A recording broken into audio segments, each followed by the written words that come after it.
This is Rav Prakash, Executive Director from BLR Builders. So Mumbai హైవేలో real estate open plots కావచ్చు, లేదంటే residential related real estate ఎలా ఉంది అంటే the phase going on now is recovery phase అండి. Recovery phase తర్వాత వచ్చేదే expansion phase.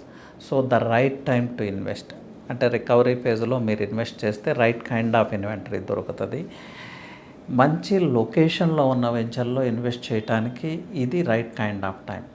So recovery phase అని ఎలా చెప్తున్నానంటే ఎంక్వైరీస్ రోజుకి ఎంక్వైరీస్ పెరుగుతున్నాయి. ఇవన్నీ మెటీరియలైజ్ అవడానికి again it takes 3 months to 6 months. So 6 months తర్వాత మనం ఎక్స్పాన్షన్ ఫేజ్లోకి ఎంటర్ అవుతాం. ఎక్స్పాన్షన్ ఫేజ్లో ఇన్వెంటరీ దొరకడం కష్టం అవుతుంది, ప్రైజెస్ హై ఉంటాయి. So this is the right time to invest అండి. ఈ సైంటిఫిక్ పారామీటర్స్ని బేస్ చేసి మీరు ఇన్వెస్ట్ చేయాలి, సేఫ్ అండ్ సెక్యూర్ ఇన్వెస్ట్మెంట్ చేయాలి.